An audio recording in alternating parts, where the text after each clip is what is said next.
بسم اللہ الرحمن الرحیم کل من علیہا فان، جو کوئی زمین پر ہے فنا ہو جانے والا ہے، وَيَبْقَى وَجْهُ رَبِّكَ ذُو الْجَلَالِ وَالْإِكْرَامِ، اور آپ کے پروردگار کی ذات باقی رہے گی جو بڑی شان اور عظمت والا ہے۔ کہنے کو ہزار ہے لیکن ایک ہی جینوئن ہے، باقی صفر کے صفر ہی ہیں۔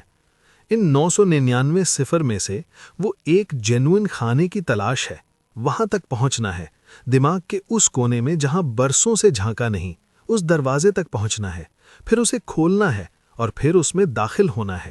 اس ساری کائنات میں آوازیں پھیلی ہوئی ہیں۔ کچھ وہ آوازیں ہیں جو ہر چیز کی، ہر مخلوق کی اپنی ہے، اور ایک آواز وہ ہے جس نے انہیں بنایا، جو ایک ہی ہے، جو اصل ہے، جس سے ہر شے بنی۔ اس آواز نے کہا کن تو پہاڑ بن گئے، سمندر بن گئے، درخت بن گئے، زمین بن گئی، آسمان بن گئے، تم بن گئے، میں بن گئی۔ یہ پہاڑ نظر آ رہا ہے نا، یہ آواز ہے کہ بن جا، اور بن گیا۔ تو اسی طرح بادل گرجنے کی آواز ہی بادل ہے، پہلے سنائی دینا ہے، پھر دکھائی دیتا ہے۔ گویا آواز کسی شے کی موجودگی کی علامت ہے، پہلے وہ شے خود، پھر اسے بنانے والے کی جانب اشارہ ہے۔ دنیا میں اتنی آوازیں ہیں کہ ہم اس کا شمار ہی نہیں کر سکتے۔ اگر یہ سب آوازیں انسان کو سنائی دینے لگیں تو اس کا دماغ ہی پھٹ جائے۔ شہد کی مکھیوں کی بھنبھناہٹ کی طرح تمام آوازیں اکٹھی ہو جائیں تو ان خیالات کی بوچھاڑ کو انسان کا دماغ جھیل نہیں سکتا۔ وہ فرق نہیں کر سکے گا کہ اتنی مکس آوازوں میں کون سی آواز کس کی ہے۔ تو رب کریم نے انسان کے اندر کانوں میں ایک فلٹر کا سسٹم لگا دیا کہ ایک ساتھ بہت سی آوازیں اسے سنائی نہیں دیتیں۔ اسے سنائی دیتا ہے خیال کے ساتھ، یعنی جس جانب اس کا دھیان ہو اسے وہی آواز سنائی دیتی ہے، اور وہ آواز پھر تصور بن کر دکھائی دیتی ہے جو اس آواز کی شکل ہے۔ ٹیلی پیتھی میں شمع بینی کی مشق کروائی جاتی ہے۔ دھیان دلایا جاتا ہے کہ ایک موم بتی کو روشن کیجیے اور اسے بنا پلک جھپکے دیکھتے رہنا ہے۔ یہ مشق کیوں کروائی جاتی ہے؟ تاکہ آپ کا دھیان، آپ کا خیال شمع کی لو پہ، اس کی روشنی کی کرن پہ آ جائے۔ انسان کا اندرونی روحانی سسٹم ہے، وہ آواز سے شروع ہوتا ہے، یعنی پہلے سننا ہے، پھر دیکھنا ہے، پھر محسوس کرتا ہے، پھر اسے سمجھنے کی کوشش کرتا ہے، اور پھر اس پہ توجہ دیتا ہے۔ توجہ تب بنتی ہے جب اس شے میں شوق پیدا ہو جائے۔ آپ کو جس بھی چیز میں شوق پیدا ہوتا ہے اس میں آپ کے دماغ کی تمام صلاحیتیں جذب ہوتی ہیں، اس طرف ہی دھیان لگا رہتا ہے۔ کسی انسان سے محبت ہو جائے، وہ آپ کی عادت بن جائے، اور عادت شوق بن جائے، شوق جنون بن جائے، جنون دیوانگی بن جائے، تو پھر پوری کائنات میں آپ کو صرف وہی وہ نظر آئے گا، نہ پھر کچھ سنائے گا اس کے سوا، نہ پھر کچھ دکھائی دے گا اس کے سوا۔ کچھ ایسا ہی دھیان، ایسا ہی شوق، ایسی ہی دیوانگی چاہیے کسی بھی عمل میں کامیابی کے لیے۔ بس آپ اپنے شوق سے مخلص ہوں، راستے، مشاہدے، تجربے خود بخود ہونا شروع ہو جائیں گے۔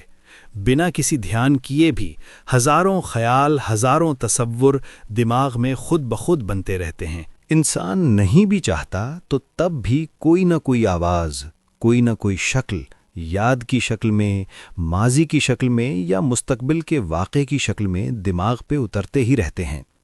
ان ہزاروں خیالوں میں سے چھانٹنا ہے اس ایک خیال کو جو انہی میں چھپا ہوا ہے۔ بس دھیان لگانے کی دیر ہے، اس تک پہنچنے کا راستہ سامنے آ جائے گا۔ آپ نے موم بتی روشن کی، اسے روشن کیا، آنکھوں کے سامنے رکھ لیا، اس کی لو پہ ٹک ٹکی باندھ کر دیکھنے لگے۔ کمرے میں اندھیرا ہے اور موم بتی کی لو سے کمرے میں پڑی چیزیں دھندلی دھندلی سی نظر آ رہی ہیں۔ یہ اندھیرے کمرے میں اس لیے نظر آنے لگیں کیونکہ اتنے بڑے اندھیرے کمرے میں ایک چھوٹی سی شمع روشنی کی روشن ہو گئی۔ جیسے جیسے آپ کا دھیان روشنی کی لو پر گہرا ہونے لگا، اسی قدر کمرہ روشن ہونے لگا۔ اب معاملہ یہ ہے کہ ہمیں باہر روشنی نہیں چاہیے، روشنی اندر چاہیے۔ دماغ ایک گھر ہے، فرض کیجئے اس گھر میں 1000 کمرے ہیں، ان میں ہر کمرے میں کوئی نہ کوئی موجود ہے، اس کی آوازیں ہیں، ان کی کوئی شکل ہے۔ ہمیں اصل وہ آواز سننا ہے جو ان میں سنائی نہیں دے رہی لیکن موجود ہے۔ یہاں بہت شور ہے، 3 صفر کا یہ کہہ دیں کہ 1000 میں سے 999 کا شور ہے۔ یہ وہ شور ہے جو دنیا کا ہے، مخلوق کا ہے۔ اس میں جو ایک مسنگ ہے یا جو سنائی دے رہا وہ حقیقی انسان ہے، حقیقی آواز ہے، انسان کا اپنے رب سے تعلق کا کنیکشن ہے، خدائی شعور کی جانب ایک پگڈنڈی ہے۔ فرض کیجئے آپ ایک عمارت میں رہتے ہیں۔ اس عمارت کا ایک حصہ برسوں سے بند ہے۔ وہ ہمارے کوئی قدیم بزرگوں کے کمرے ہیں، لیکن عمارت کے اس حصے میں آپ آج تک گئے ہی نہیں۔ اب ایک دن آپ کو دھیان آیا، خیال آیا اور دل میں شوق پیدا ہوا کہ اس عمارت کے اس حصے میں جانا چاہیے جو خاموش ہے، بند پڑا ہوا ہے، لیکن عمارت میں موجود ہے۔ آپ کسی کو بتائے بنا ایک شمع ہاتھ میں لے کر عمارت کے اس حصے کی جانب بڑھنے لگے۔ دھیان رکھیے کہ آپ اپنے دماغ کے اندر موجود 1000 کمروں والی عمارت میں موجود ہیں۔ پھر دھیان دیجئے کہ آپ اپنے اندر موجود ہیں۔ اپنے سے باہر آپ اس جگہ بیٹھے ہیں جہاں آپ کا جسم موجود ہے، لیکن آپ اپنے خیال کے ساتھ اپنی اندر کی دنیا میں پہنچے ہوئے ہیں۔ اندر کی دنیا میں دماغ کی وہ عمارت جس میں 1000 کمرے، 1000 میں سے چند کو ہم جانتے ہیں، ان کمروں میں ہمارا روز کا آنا جانا ہے۔ ایک کمرہ جاگنے والا ہے کہ خیال آیا اٹھ جاؤ، کانوں میں آوازیں آئیں، آنکھ کھلی، دیکھا دن چڑھ گیا۔ دوسرا کمرہ رات کا ہے۔ اس دماغ کے خانے میں پہنچ کر خیال سگنل دیتا ہے کہ سو جاؤ، رات ہو گئی، اور پھر رات کی سنسناہٹ سنائی دی اور تاثیر بن کر نیند میں ڈھل گئی۔ روزمرہ کے کاموں میں بھی انسان کا اتنا دھیان انوالو رہتا ہے کہ نیند کی طرف دھیان گیا تو انسان سو گیا۔ یعنی وہ روزمرہ کے کام، روزمرہ کی زندگی، ہنسنا رونا، کھانا پینا، جاگنا سونا، آفس کے کام، اسکول کے، کالج کے، یونیورسٹی کی پڑھائی، وہ فلاں سے جھگڑا ہو گیا، وہ فلاں سے بدلہ لینا ہے، ان سب روزمرہ کے کاموں کے لیے انسان کے دماغ میں ایک ایک کمرہ ہے۔ انسان ان میں ہی داخل ہوتا رہتا ہے اور ان تک ہی رہتا ہے۔ خیال کی تہ انہی خیال کی تہ در تہ دماغ پہ جمنے لگتی ہے، اور انسان اپنے ہی دماغ میں کسی ایک حصے میں بند سا ہو کر رہ جاتا ہے۔ یعنی دماغ کا انسان صرف چند فیصد ہی استعمال کرتا ہے۔ یہ دماغ جو اختیار کی شکل میں اللہ نے انسان کو دیا کہ اس کا استعمال جیسے کرنا چاہو کرو، نیکی کے لیے یا بدی کے لیے، جس طرح چاہو، جو راہ بھی چاہو اختیار کر لو، جس بھی خیال کے پیچھے لگ جاؤ، تمہیں اختیار ہے۔ اِنَّا هَدَيْنَاهُ السَّبِيلَ اِمَّا شَاكِرًا وَإِمَّا كَفُورًا۔ بے شک ہم نے اسے راستہ دکھا دیا، یا تو وہ شکر گزار ہے اور یا نا شکرا۔ فَأَلْهَمَهَا فُجُورَهَا وَتَقْوَاهَا۔ پھر اس کو اس کی بدی اور نیکی سمجھائی۔ تو اب فیصلہ یہ ہوا کہ اپنے ہی دماغ کے، اپنی اس اندرونی دنیا کے اس حصے کی طرف جانا ہے جو برسوں سے بند ہے، جہاں جانے نہیں دیا گیا ہم سے باہر کی کچھ آوازوں نے کہ ارے یہ کیا کر رہے ہو، کچھ نہیں رکھا ٹیلی پیتھی میں، مراقبوں میں، کچھ نہیں ہوتا اس سے، میں نے بھی کوشش کی تھی، کچھ نہیں ملا، کچھ نظر نہیں آتا، سب جھوٹ ہے، چھوڑو بیٹا ان باتوں کو، اپنی نوکری پہ توجہ دو، دنیا داری دیکھو، بڑے کام پڑے ہیں، وغیرہ وغیرہ۔ اب جو لوگ ان بیرونی آوازوں کے دباؤ میں آ گئے، وہ تو پھر ان کمروں سے واپس چلے گئے، انہوں نے شمع بجھا دی۔ لیکن ان میں سے کچھ ایسے پاگل بھی ہیں جنہوں نے بات پا لی، دنیا کے بھی کام جاری رکھے، کیونکہ جسمانی زندگی کا تعلق ہے، جو زندگی جڑی ہوئی ہے باقی لوگوں سے، ان کی ذمہ داریوں سے، اپنے حقوق و فرائض سے، اور اپنی اندر کے دنیا سے بھی رابطہ رکھا۔ اپنی تلاش کے لیے وقت وہ رکھا جب باہر کی آوازیں سو جائیں، چاہے 5 منٹ ملیں یا 45، مگر اس رابطے کو روزانہ وقت دیا، ایک مقررہ وقت، وہ صبح سحر کا ہو، تہجد کا ہو، بس وقت سے ایسے لمحات چرائے دنیا کی نظر سے چھپا کر جو خالص اپنے لیے ہوں۔ ایسا ہی ایک پاگل آپ کے سامنے بھی موجود ہے جسے آپ ابھی سن رہے ہیں، اور ایک ایسا ہی پاگل آپ کے اندر بھی موجود ہے جو اب اپنی یاد کی عمارت کے ان کمروں کی طرف جانے کا ارادہ کر چکا ہے۔ اس نے عمارت کے باہر ایک شمع روشن کی، اس کی لو کی طرف دیکھنے لگا۔ یہ لو اب اس کے دماغ کے اندر نظر آ رہی ہے، اسی کی روشنی میں دماغ کے بند کمروں کی طرف بڑھ رہا ہے، اس روشنی کی گائیڈنس میں راستہ نظر آ رہا ہے۔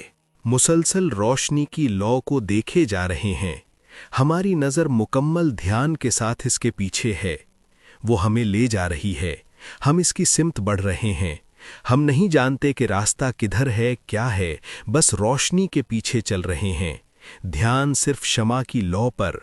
اب یہ روشنی دماغ کی اس عمارت کے اندر دھندلے نقوش کو ابھارنے لگی، ارد گرد کا ماحول اب کچھ نظر آ رہا ہے، ایک کمرے میں موجود ہیں۔ یہ کچھ اس طرح نظر آ رہا ہے جیسے کافی سالوں کے بعد کھولا گیا ہو۔ اس کمرے میں موجود ایک مخصوص قدیمی سی خوشبو جو برسوں سے بند کمرے کو کھولنے کے بعد محسوس ہوتی ہے، موجود ہے۔ سب سے خاص بات کہ اس کمرے میں ایک عجیب سی خاموشی ہے، اس خاموشی کی آواز محسوس ہونے کی شکل میں سنائی دے رہی ہے۔ اب دھیان سارا اس آواز پہ کر دیجئے، یہ نہ سنائی دے کر بھی سنائی دے رہی ہے۔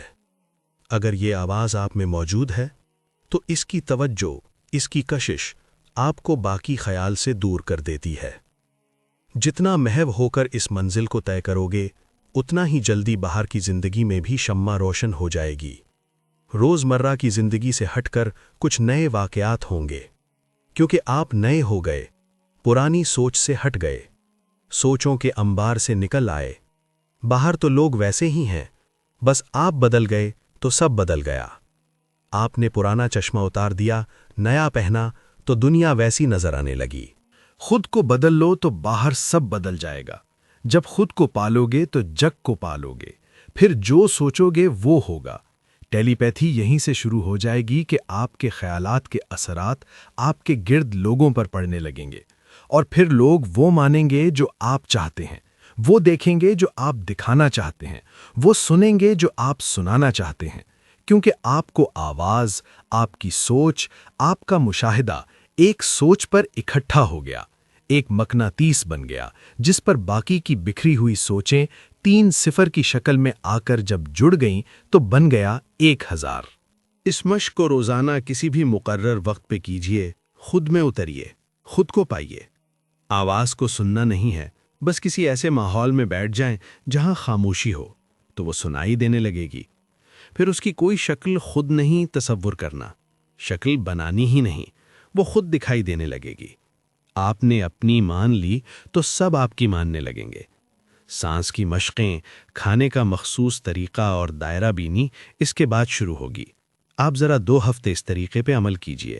پہلا دریچہ کھل گیا تو باقی خود ہی کھلتے جائیں گے۔ اگر آپ اس شیڈیول پہ کاربند نہیں ہو سکتے تو اپنا وقت ضائع نہ کرنا، کیونکہ پھر یہ کام آپ کے لیے نہیں ہے۔ یاد رکھیے، اس سفر میں آپ خود اپنے استاد ہیں۔